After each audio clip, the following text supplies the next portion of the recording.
السلام عليكم ورحمة الله تعالى وبركاته. تحية لكل مداليل الأرقام أو الأرقام الطاقية أو العدادات الرقمية، كيف ما حلنا نسميوها من المسميات، وأنا كنبغي نسميها المدلول الرقمي، لأن لكل مدلول دليل، ولكل دليل دلالته، وخاصة الضيف ديالنا ديال اليوم اللي هو المدلول رقم 6.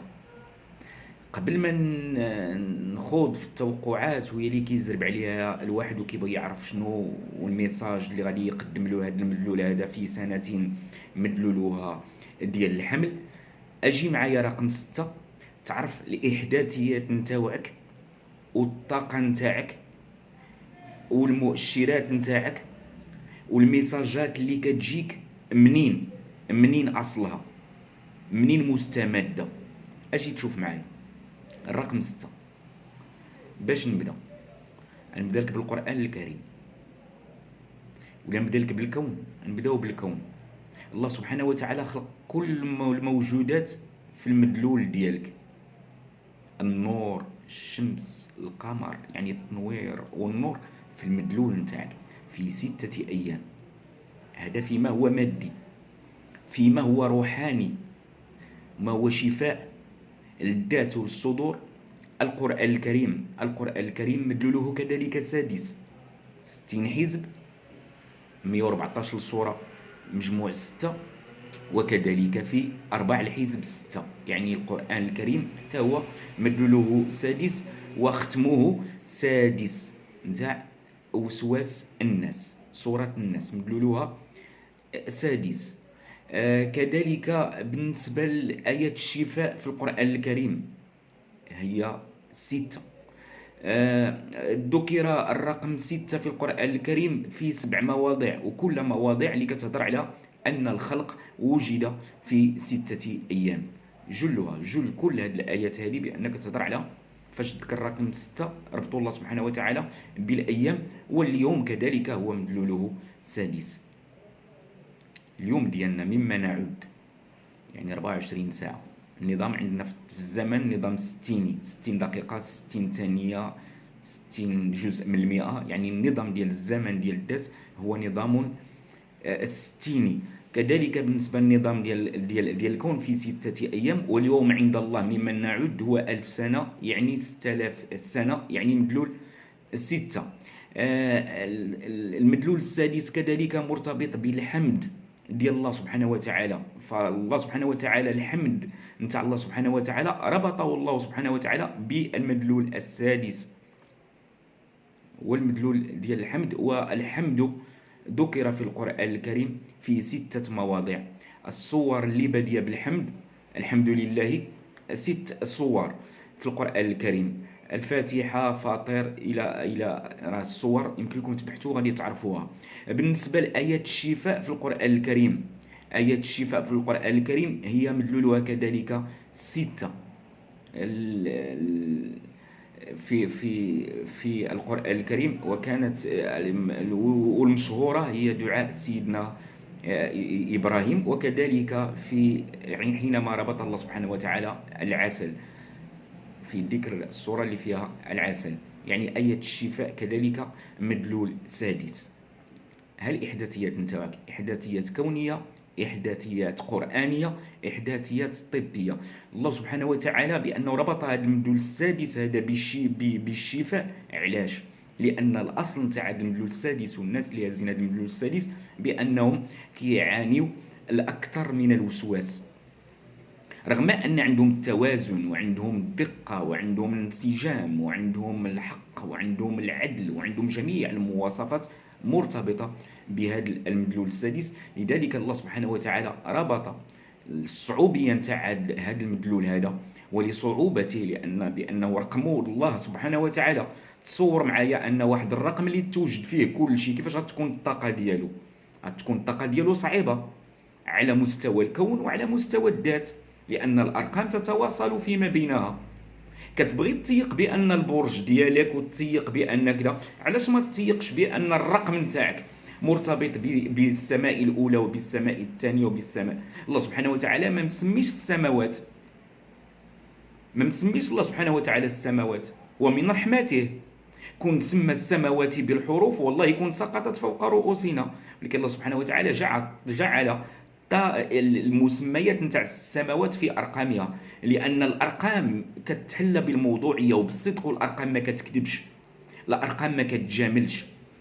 الحروف كتجامل، الحروف كتنافق، الحروف كدير بزاف د الحويجات، الحروف كتشهد الزور، الحروف كتنزل الباطل، الحروف بزاف د الحويجات، ولكن الارقام لا، الارقام مجرده.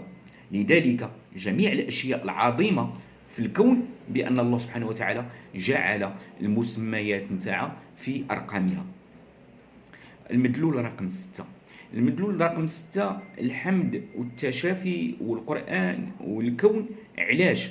لأن حتى في المدلول ديالنا الإيماني، فالركن الإيماني اللي صعيب هو واش تآمن بقضاء الله خيره وشره ولا ما تآمنش، واش تقبل ولا ما تقبلش.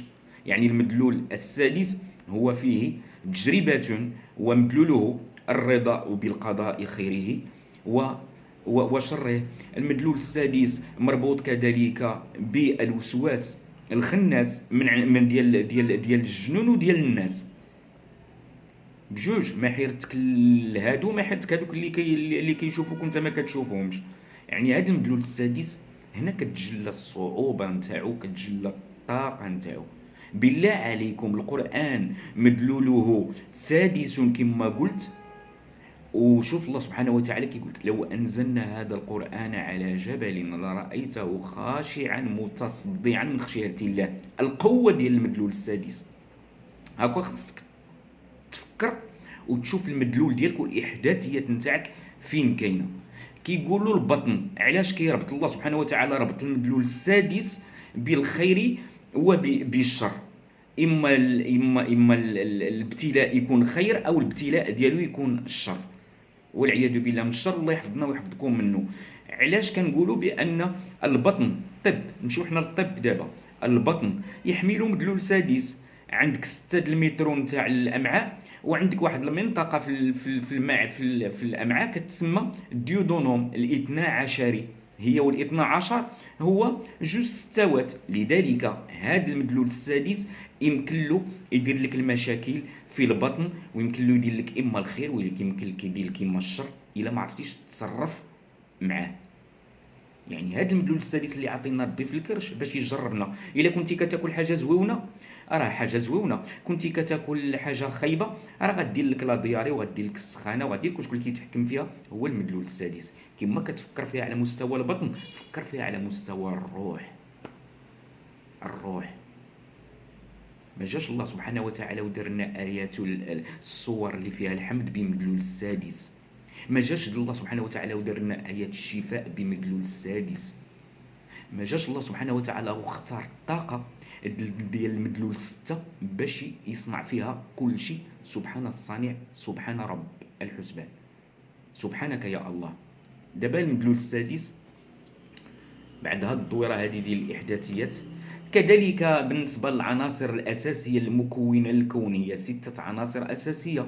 كذلك بالنسبه للمتطلبات نتاع الذات نتاعك من املاح وبروتينات ودهنيات وكذا، فهي 6 عناصر اساسيه. يعني المدلول السادس فوالله هو المدلول السادس نتاع اللي كيحقق التوازن في الزمان وفي المكان. وبالنسبه للمكان ديال الذات نتاعي هو البطن. بالنسبه للمعاملات، المعاملات وهذه المدلول السادس غادي نبقى ندخل باش تعرف المعدل باش ما نطولش على المدلول السادس. حقوق المسلم على المسلم، المدلول السادس. هنا غطرح على نفسك باش تبقى باش هنا غادي ندخل لك الميزان. المدلول السادس وتعرف المدلول ديالك شنو هو، شحال، واش باري، واش مقيوس ولا ما مقيوس. حقوق المسلم على المسلم 6. شنو هي؟ هذا قالها النبي صلى الله عليه وسلم، والنبي صلى الله عليه وسلم هو عراب المدلول السادس، هو الخلق العظيم، هو عراب العقد السادس، هو العراب نتاع الحمل ديال السادس نتاع القرآن الكريم. شنو كيقول لك صلى الله عليه وسلم؟ الا لقيتي خوك المسلم سلم عليه. عاده المدلول السادس فاش كيتغنى مع شي واحد كيدور وجهه. الى عيط لك وبغى يتسامح معاك وبغى يدير شي هكا شي لقطه، جاوبو. تكون عندك نكران الذات، وتكون عندك، هذا هو الاساس نتاع المدلول السادس: السماحه والتسمح والقلب السليم والصدر النقي. الى نصحك شي واحد المدلول السادس، خصك تقبل النصيحه نتاعو بصدر رحب. الى مرض خصك تمشي تشوف، ما تخافش من المرض، ما تخافش من المرض. يعني كيدخلك داك الوسواس ديال المدلول، ديال الوسواس نتاع من شر الوسواس، بقاش ماشي الوسواس كله خايب، كاين الوسواس الزويون، اما كاين من شر الوسواس. الا مرض شي واحد تمشي الا مات خصك تمشي معاه في الجنازه. كاين عن بعض المدلول السادس ما كيبغيش يمشي، عنده داك الهاجس نتاع الخوف، فاش يسمع شي واحد ميت ولا تهضر معاه على الموت يقول قلب عليا الموضوع، قلب عليا الطط. غنقول لك علاش.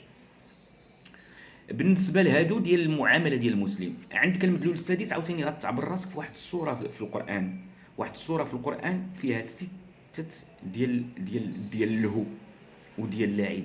الله سبحانه وتعالى كيقول بعد بسم الله الرحمن الرحيم: انما الحياه الدنيا لعب واحد ولهو وزينه وتفاخر وتكاثر في الاموال والاولاد. هذه 6 صفات المدلول السادس، عبر راسك فيهم. واش لهاك المال، واش لهاك اللهو، واش لهاك اللعب، واش لهاك جمع المال والركض على المال على حساب الاسره. وهذا هو الامتحان ديالك الصعب المدلول السادس. انت واعر، انت المدلول السادس واعر، الذكي، الانسجام، القوه، التوازن، الحب، الصدق. هذه كلها الله سبحانه وتعالى مهما عطيك هذا المدلول السادس كيعطيك الصفات نتاع الله سبحانه وتعالى، كيعطيك صفاته، ما يمكنش يحرمك منهم. ولكن شوف انت واش كيفاش كتتصرف، واش مع الخير نتاع الميساجات نتاع المدلول السادس وتقلب على الايجابيات نتاعها، ولا كتقلب على البوز وعندك المدلول السادس غادي تاكلها، كتقلب على الشهره المدلول السادس غادي تاكلها، كتقلب على الكاميرات وعلى الاضواء المدلول السادس غادي تاكلها، كتقلب على فعوض ما تدخل بخيط بياض وتصلح ذات البين، الا كنتي كتلعب داك الدور ديال الوسواس من الشيطان غادي تاكلها. كون متاكد لان هذا المدلول السادس خصو يعمل في خفاء وما كيبانش داكشي، باش الله حسابها 66 ما كنشوفش الله. انا طرحت السؤال وعلى نفسي وعرفت بان الله ما يمكنليش نشوفه لانه يحمل المدلول السادس، والمدلول السادس خصو يشوفني وانا ما نشوفوش، وخصني نشوفه بالبصيره نتاعي. المدلول السادس خصو يخدم بالبصيره وبالقلب السليم. هاد العام المدلول السادس خصك تعرف بانه مدلول 8 غادي يوقف الجانبي كالمدلول ديال الحمل، يمكنلوش صعيب، لان المدلول السادس هو اللي غادي يدوز. قلتها في البدايه، المدلول السادس من اصعب اللي عنده الامتحان الصعيب بزاف هو المدلول الرابع. المدلول السادس خصك تدير لا ميزاجور من بعض الاعمال الخطيره اللي ما كتماشاش مع هذا الشيء اللي قلت، ديال الحمد، ديال كذا، ديال الشكر ديال الله سبحانه وتعالى، وديال ايات التشافي، وديال بزاف د الحويجات ما كتماشاش مع المدلول ديالك الجداب. ولا كان المدلول السادس راه كاين تبارك الله المدلول السادس نوابغ. يعني كنهضر مع الناس غير المؤشرات، الا كانت عندك هذا الشيء خصك دوز للمرحله نتاع لا ميزاجور. واللي كاينين المدلول السادس تبارك الله عليهم راه هما مزيانين ناجحين في حياتهم. الا كيدير هذا الشيء راه ما خصو حتى شي خير. عام الحسم هذا العام هذا، قم بعمليه كما قلت تقييم الاوضاع نتاعك الشخصيه. حاضر ايها المدلول السادس من الغيره القاتله، عندك الغيره بزاف، ومن تعب سهر الليل كتسهر بزاف، ومن التراجع النفسي. احذر التسرع في بعض القرارات. حاول ان تراقب الشهيه نتاعك المفرطه عند القلق وعند الغضب. فاش المدلول السادس كيطلع له الدم كياكل. الا تحكمتي في هذا الشيء غتكون ان شاء الله ديالك الصحه ديالك جيده، يكون المدلول السادس نتاع المصران ديالك والبطن ديالك غادي يكون مزيان. الاشهر من 1 ل 5 تتطلب الكثير من الهدوء والحذر والتدبر المحكم. الشؤون ديالك الخاصه الشخصيه، راجع لا تدع الحماس نتاعك والتهور نتاعك وانا اللي وداك الغرور الزائد فاش كيخرج على هذه القيم ديال المدلول السادس كطيح في كل من المتناقضات الشيطانيه. يجلب عليك بزاف ديال الامور الخايبه. حاول التجاوز نتاع الالفه نتاع الغياب اللي كتولفهم. المدلول السادس ولاف، وفاش كيمشي شي واحد كيكون مولفو ولا شي حاجه كيمرض. خصك تخرج من هاد المرحله هادي باش آه، تعرف شنو خصك دير. بالنسبة للمدلول السادس أو العدد السادسة أو المؤشر السادس أو الملاك السادس، سمي كما بغيتي تسمي. المهم هو خصها تكون عندك 6 ديال الصفات ضرورية وأساسية، وهنا عاوتاني غتعبر راسك عبر آخر ديال ذاتك: الانسجام، التوازن، الصدق. واش بقيتي منسجم؟ واش عندك التوازن؟ واش كتوازن ما بين حياتك الشخصيه وحياتك الماليه وحياتك ديال المكتب وديال العمل؟ واش عندك الصدق؟ واش عندك الحب؟ واش حافظتي على الحب؟ واش بادلتي مع دوك الناس اللي وقفوا معاك حتى وقفتي على رجليك وحتى درتي، ولا غير كتوصل وكتضربهم بركله؟ هذه كيديرها المدلول السادس. حذاري. وخصك تحافظ ديما على ديك الحقيقه، ما ديرش الدبلوماسيه في الحق. انت فعلا دبلوماسي في بعض القضايا، ولكن الحقيقه خصها تكون في بلاصتها، وخص تكون العدل. يعني الانسجام، التوازن، الصدق، الحب، الحقيقه والعدل. هادو 6 صفات اللي كتحكم لك على الشخصيه نتاعك. الا حافظتي عليها يا المدلول السادس ما خصك حتى شي خير. هذه الصفات السته هي اللي غتجعل منك وكتحافظ لك على ديك الدبلوماسيه نتاعك في كل المسائل الحساسه. كيطلب منك المدلول السادس هاد السنه هادي هو توازن فيما بين كل ما هو روحي وعقلي ومادي، مثلث الحياه. خصك توازن بيناتهم. راه غادي تلاحظ بانك غلبتي على الماده والعقل على كل ما هو روحي، وكل ما غيبتي على ما هو روحي كتقول دق في المحيط نتاعك الاسري. يطلب منك ان تحافظ على الانسجام نتاعك مع كل الارقام المدنيه، لحقاش انت راك منسجم وانت هو اللي كدير ديك التوليفه نتاع الارقام 6 في كل شيء، في شي في جميع، بان انت اللي كتمتع باكثر دبلوماسيه. والعمل بعيد عن الاضواء، بعد على الاضواء وبعد على الاظهار ديال القدرات نتاعك الخارقه وعلى الدبلوماسيه نتاعك الخارقه وعلى الاناقه ديالك، نقص منها شي شويه. حذري بان والله كتجلب لك من شر الوسواس الخناس. من المدالي اللي كتشد فيها المدلول ديال السبع نتاع العين. حذري. حذري على المدلول 6 من العين. حاول تحافظ على السلامه نتاع قلبك على ارض الواقع، ما تدخلش في ذاك النفاق الاجتماعي. عليك ان تحافظ على الفطره نتاعك السليمه، وان ترقيها من الشوائب اللي كتناقض مع كل ما ذكرت. حافظ على سيرتو في هذه السنه، هذه السنه ديال الحمل، من الشوائب ومن اللعب بزاف ومن اللهو ومن زينة الدنيا ومن التكاثر في المال على حساب الأسرة والأولاد. اعمل على تنزيل مساعدتك للآخرين والحب ديال الآخرين. ديال المدلول السادس عادة كتلقاه كيدير المزيان مع الناس، مزيان مع الناس ومزيان مع هذا ومزيان مع هذا، سورتو لا جرو داك الشيطان ديالو باش يتسمى راه هو اللي، ولكن في الاصل مع المحيط نتاعو القريب كيعطيهم الدق. هذا هو الامتحان ديالك الخطير. حاول بانك تحط هاد الصفات هذه اللي قلت على المدلول السادس: من توازن ومن سماحة قلب ومن انسجام ومن حق ومن عدل ومن كل الصفات اللي كيحملها رب الست، المدلول الواحد، الله الواحد الأحد سبحانه وتعالى. هادشي كنقولوه غير باش تستهلك بلا ما تهلك. تحياتي للمدلول السادس ولكل ما دليل. إلى اللقاء. الحلقة المقبلة إن شاء الله المدلول الخامس، مدلول الحواس. إلى اللقاء. والمدلول الخامس هو اللي كيكون مدلول ديال التشويق وشي حاجة ديال الخيال. تبع المدلول الخامس المدلول ديالك المرة الجاية. تحياتي لكم كاملين، على اللقاء.